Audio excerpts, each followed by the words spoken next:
thanks to the support as a channel member, Ant Hall. Yeah, by the end of today, we should know whether it's midweek football or good old Thursday night football again for us after Christmas. Fingers crossed. It'll be one of those. We shouldn't finish bottom of this Champions League group, but by the end of this video, we should know whether it's Champions League or Europa League. Yeah, I hope it's Champions League as well. It would be nice. We could do with the cash.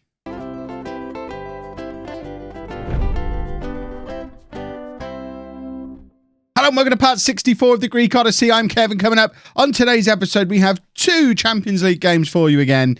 And we're at home against Porto and also at home against Hertha Berlin. Since you were last with me, we've played a couple more league games, a 4-0 and a 6-0. We beat PAOK 6-0 away from home. Damien re-announcing himself back onto the scene with 4 goals in that game, including a 6-minute hat-trick either side of half-time. Damien, as much as we were worried about him after that media report inbox thing that we got in the last episode, that match suggests he might be back. I hope he's back, because we've never had 4 games in a row without a Damien goal before, and we've had it twice this season, and they've been very unpleasant periods. But hopefully he's announced himself back onto the scene again. So this is what the league looks like. As mentioned in the last couple of episodes, we're not really focusing on the league games this year. We'll check in and show you the important ones, and obviously if it looks like we might not win it, we'll tune back into the league again. But because we've won it twice in a row and we're kind of expecting to do that again, I'm only going to show you the really big games in the league. But this is where we are, 9 games in. There's a breakaway group of 3. It's us, it's Olympiacos, it's AEK. As you would expect, Olympiacos and AEK are both unbeaten. So AEK coming from relative, I don't want to say obscurity, because they obviously are a big club. They've been the 3rd place team since we were down in the 2nd division. They've just seen us kind of steamroller in and push past them over the last 4 years or so, pushing Panathinaikos and PAOK down below, and while AEK have just been a solid 3rd member of this big 3 in the top league. And I think that's pretty much where we're lining up again this year. Panathinaikos and PAOK very much seem 2nd tier down, and then you've got the rest of the division who are basically battling for that final champions place. In fact, I just wanted to check, does everyone who gets in the championship group get in Europe now? Because they do. See, that's huge.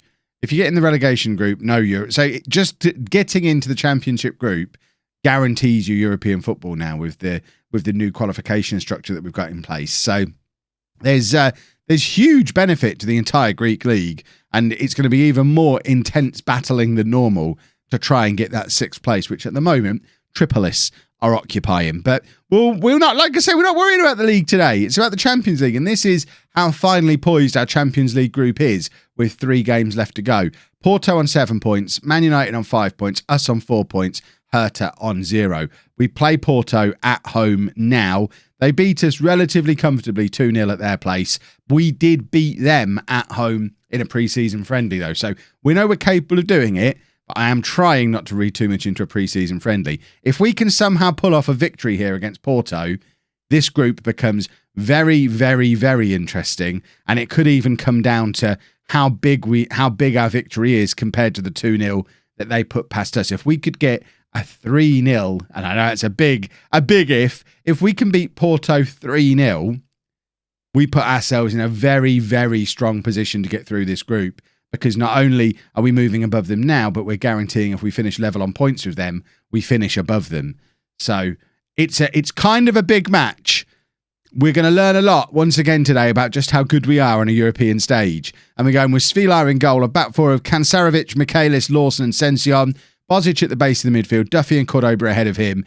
Bentrancourt, Mirola supporting Damien up front. Let's get into the game and hopefully be as good as I think we're capable of being. Remember, Damien scored 2 goals against Manchester United earlier in this group.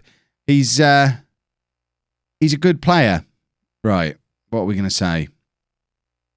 See, we are underdogs, but at the same time, we owe Porto after what happened last time. I think we've got to go into this trying to win. It's all well and good constantly calling ourselves underdogs in these European games, but at some point we've got to say, you know what? Our home games in our Champions League group, we shouldn't be losing them. And I think we are in that situation now. We certainly shouldn't be losing our home games. So let's not let's not play on the underdog stuff too much. And there is an opening goal, 4 minutes on the clock. It's a very, very big deflection. It's gone down as Damien's goal. I don't understand Football Manager sometimes, because sometimes you'll get a goal that gets the faintest of deflections that goes down as an own goal or someone else claims it. This one, it's going wide from Damien. There's no way that's anything other than an own goal. But it's been recorded as a Damien goal, and we'll take it because we are trying to get him back into form, back into confidence. And as you can see, as it stands at the moment, with Manchester United presumably still 0-0 against Hertha because we're so early on, that does put us back up into a qualification spot. That's not what we wanted to see. An immediate reply from Porto. So now to get ourselves into that position where we definitely finish above them if we level on points, we've now got to score 4 goals. I mean, we've got it in us. We're a goal-scoring team. The question is, can we stop them scoring? Svilar's got to do better there. Portuguese international playing poorly against Porto from Portugal. Lots of P's there. I really need a pop filter for my microphone. Hopefully the little sponge thing I've got on there is doing the job. If you just got lots of plosives come through and your ears are now upset, I'm very sorry about it. I will invest in a pop filter. And I'm going to try and stop saying P's so much, but apparently I can't. Bentancur, an 11th goal of the season for him. What a signing he's turning into being. We loved Sanchez. I mean, this left wing, it's just star after star after star. We started with Bumal there. We upgraded to Jura. We thought, that's it, we're done. We upgrade to De La Vega. That's it, we're done. We upgrade to Sanchez. That's it, we're done. We've now upgraded again. Erwan Bentancur, I can't even say his name yet. He is our top scorer. He is our top average rated player. We turned down an offer from Paris Saint-Germain for Sanchez in the summer. He's not even on the bench today, because why would we have him and De La Vega when De La Vega can play both wings? Bentancur is fantastic. And he is charging down that left wing again, but he's kind of tripped over his own feet a little bit there, I think, and given Porto the ball back to try and get themselves into a counter-attacking situation. Obviously, reminder that as it stands at the moment, I mean, you can see on the league table there, because United have now gone ahead against Hertha. Even a win here, if it's a 2-1 win, if everything stays as it is, we do remain in third place because Porto beat us 2-0 at their place. So at the very least, we need another goal to make it 3-1. And then I think it goes to goal difference, in which case we do have an edge over them on goal difference. But that's having not played Manchester United at Old Trafford yet, where presumably our goal difference will take a little bit of a hit in that game, as presumably Porto's did as well. Bentancur again from range, but it goes just wide. I'm very proud that we're still very much in the mix in this group at this point. It would have been very easy getting a group like this one to just say, yeah, we're definitely going to be in the Europa League. Let's not worry about it. But we are, even if we don't quite make it in to the knockout rounds, and even if we do, we're going to get knocked out. But even if we don't make it into the knockout rounds this season, I think once again we're showing that we're not a million miles away from being medium competitive in the Champions League. We're still many years away from winning this competition, but within the next 2 or 3 years, I think we should find ourselves regulars in like the knockout rounds, the quarterfinals, and Bentancur's in again. What a player he is. It's his second of the game. It's now 3-1 to Apollon. I want to see what impact this has on that league table. I don't know if it does go to goal difference or what happens next, or whether maybe Porto get an away goal and maybe the away goal counts more than goal difference. We're going to find out when we see the league table updating in a second. Do we move up into second on this scoreline? We don't, even with a better goal difference. So presumably Porto's away goal is counting. So if we are to move above them today, we do need another goal without reply, which is a very tall order. Bentancur plays it forward, looking for Damien, finds him. Damien just skips past his man, and now Damien's through on goal, and Damien fires it straight at the Porto goalkeeper. But there was a big chance there to be had, and it's a little bit of a shame that Damien still not quite back to his ridiculous best, or else he scores there. And hopefully he will get back there sooner or later. As I mentioned in the previous episode, with all his off-field problems that he's having, we have got him in a mentoring group with Marola, who's a model professional. And hopefully Marola, in his final year here before heading back to Milan at the end of his loan, hopefully Marola can leave a lasting legacy here at Apollon by sorting Damien's head out. ideally just before he signs for us permanently, or just after he signs for us permanently. That's what we're thinking. Right, Porto have got a goal back. We're still ahead. It's still 3-2. I'm having some very weird emotional stuff going on at the moment because I see we're beating Porto in the Champions League, and that makes me very happy and proud. But then I look at the league table and think, yes, but it's not enough, probably, because we're likely to lose against Manchester United.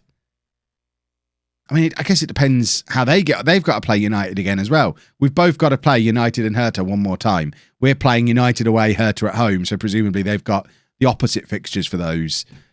So maybe they'll go and beat United. Maybe we'll go and beat United. I think we probably are still looking most likely that it's going to be a Europa League spot. But like I say, still very proud that we've got ourselves in the mix for this. I'm tempted to stick another striker on. I don't know. Is that mad? Is going for goals mad? Should we be settling for the points and letting the final two games sort after them? Am I too far inside my own head? Am I overthinking it? I think I probably am. I think we're just going to try and win the game today and worry about what happens next from then on. If it was the final game, it would be a little bit different. But then I guess we could be in that final game regretting not taking Cordoba off and bringing Blavins on and going for it. So I'm going to do it. And if it ends up costing us a goal, then I'll try and learn from it. I'm not going to learn from it, am I? If this is a mistake, it's a mistake I'll probably make again and again, but we're going to go attacking. We're going to go to 2 up top. It's so weird to do this when we're ahead in the game, but we're asking for some creativity and we're asking for goals. So have we got any goals left in us whilst not leaving ourselves too exposed at the back? If they equalise here, that's very upsetting. That's very upsetting. That's very upsetting because it wasn't even a case of us committing too many men forward. It's from a set piece. And that, I think, does mean it's going to be Thursday night football for us again in the new year because... oh, that goal is a real hammer blow. Oh. Also cost us like £2 million conceding that goal as well. Let's just confirm what that does to the league table. There isn't any coming back from that, I don't think. The game's still to play. I mean, I guess if they draw... if Porto and Man United draw, that puts them to 9 points. If we beat Hertha, which we should, that puts us to 8. But then we're relying on Hertha beating Porto, which they won't, or us beating Man United away, which we won't. So actually, I guess what we want, now we know we can't finish above Porto if we're level on points with them. How did we get on against Man United before? We drew 2-2 at home against Manchester United. I guess we're hoping for Porto to beat Man United in this next game while we beat Hertha. That puts both us and United to 8 games, and then it's all to play for in the final match. We now want Porto to win the next game. But first, I've got to play a few games in the league. Couple more league wins done then. We beat Tripolis 3-0. We beat Xanthi 3-1. There was an international break in there as well, so we had a little bit of a cheeky little friendly to keep the players fit while the rest of them were off on international duty. And we have made a couple of changes for the Hertha game.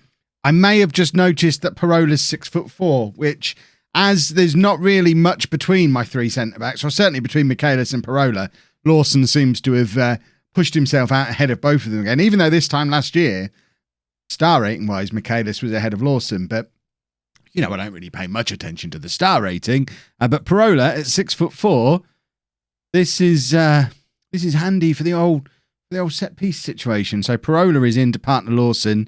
Other than that, it's a pretty familiar side. It's Filar in goal, a back four of Kansarevic, Lawson, Parola and Kalapitas. Bozic at the base of the midfield. Duffy and Cordoba ahead of him.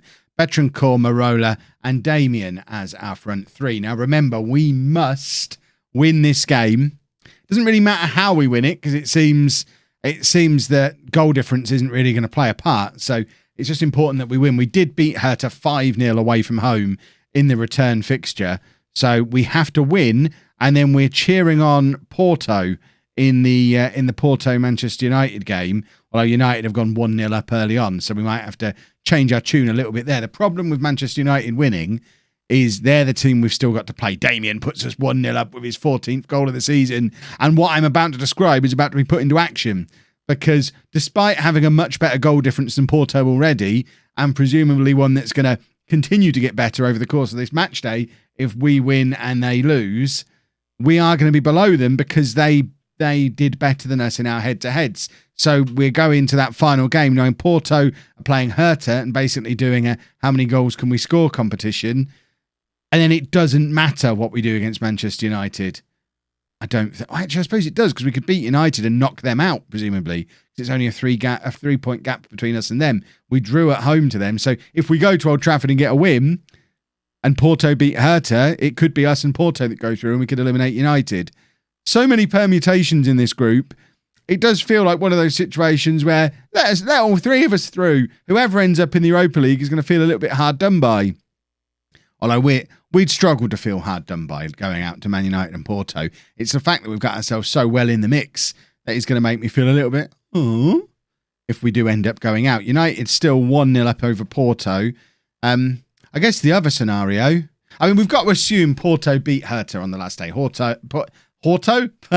Hertha have lost all 5 of their games now, assuming they go on to lose this one. Their goal difference is currently -14.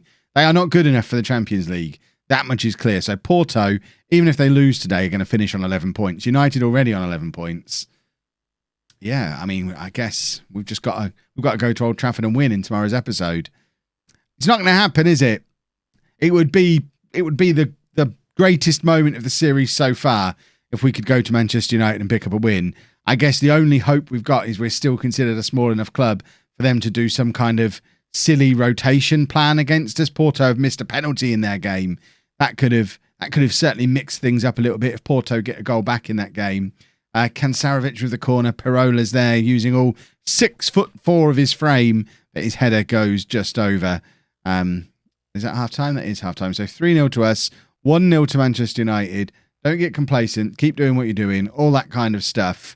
But it is looking like that late equaliser, that very late equaliser from Porto, is absolutely going to cost us. I guess in the grand scheme of things, it's not going to cost. Does it cost us a lot? So if they hadn't have done it, they'd be on 7 points. We'd be on 10 now.